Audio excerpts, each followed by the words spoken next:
ឧត្តមសេនីយ៍តូសំសុនប្រគល់ថវិកាបេឡាមរណៈសង្គ្រោះនិងអំណោយមនុស្សធម៌របស់សម្ដេចធិបតីហ៊ុនម៉ាណែតនិងលោកជំទាវជូនក្រុមគ្រួសារសពអតីតយុទ្ធជននៅស្រុកសណ្ដានខេត្តកំពង់ធំ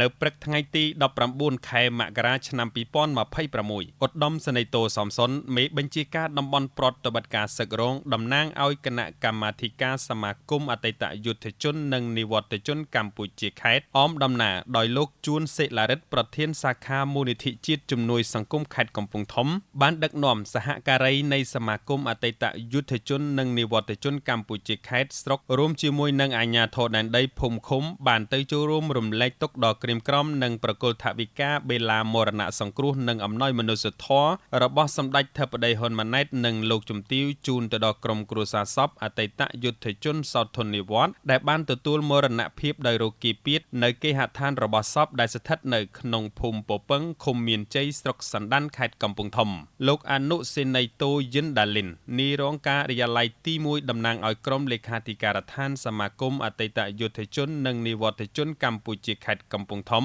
បានអានសាររំលែកទុក្ខរបស់សម្ដេចអគ្គមហាសេនាបតីតេជោហ៊ុនសែនប្រធានសមាគមអតីតយុទ្ធជននិងនិវត្តជនកម្ពុជាជូនចំពោះក្រុមគ្រួសារសពលោកជេងជាដែលជាអតីតយុទ្ធជនមានអាយុ66ឆ្នាំមានឋានតរស័ក្តិអនុសេនីយ៍ឯកធ្លាប់បានចូលរួមបម្រើការនៅក្នុងជួរនគរបាលនៅក្នុងឆ្នាំ1983ហើយត្រូវបានក្រសួងមហាផ្ទៃដាក់ឲ្យចូលនិវត្តន៍នៅក្នុងឆ្នាំ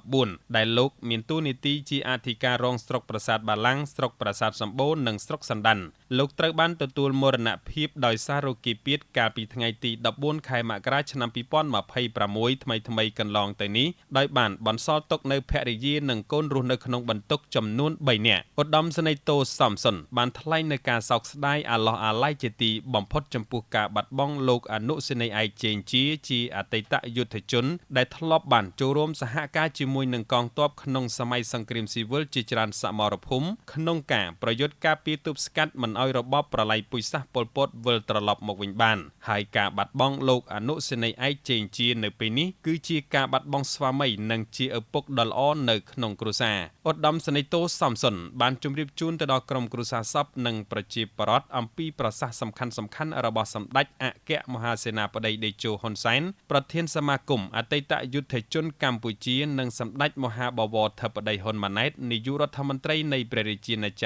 ក្រកម្ពុជាក្នុងការយកចិត្តទុកដាក់ខ្ពស់ចំពោះជីវភាពរស់នៅរបស់បងប្អូនអតីតយុទ្ធជននិងនិវត្តជនកម្ពុជាឲ្យកាន់តែមានភាពប្រសើរឡើងគិតទាំងការយកចិត្តទុកដាក់ការសិក្សារៀនសូត្រការផ្ដល់ការងារសមស្របសម្រាប់កូនចៅអតីតយុទ្ធជននិងនិវត្តជនយើងរួមទាំងការដោះស្រាយដីធ្លីនិងផ្ទះសម្បែងជូនទៅដល់គ្រួសារអតីតយុទ្ធជននិងនិវត្តជនកម្ពុជាដែលគ្មានដីគ្មានផ្ទះពិតប្រាកដផងដែរនៅក្នុងឱកាសចូលរួមរំលែកទុក្ខដ៏ក្រៀមក្រំនិងគោរពវិញ្ញាណក្ខន្ធសពអតីតយុទ្ធជនសោធននិវត្តន៍ឈ្មោះជេងជានេះដែរឧត្តមសេនីយ៍តូសំសុនបានប្រគល់ជូននៅថវិកាបេឡាមរណៈសង្គ្រោះចំនួន4លានរៀលនិងគ្រឿងឧបភោគបរិភោគអំណោយមនុស្សធម៌របស់សម្ដេចមហាបវរធិបតីហ៊ុនម៉ាណែតនិងលោកជំទាវបណ្ឌិតពេជ្រច័ន្ទមុនីជូនទៅដល់ក្រុមគ្រួសារសពផងដែរនិងបានសូមបួងសួងទៅដល់វិញ្ញាណក្ខន្ធលោកអនុសេនីយ៍ឯកជេងជាបានទៅកាន់សុគតិភពកំបីឃ្លៀងឃ្លាតឡើយ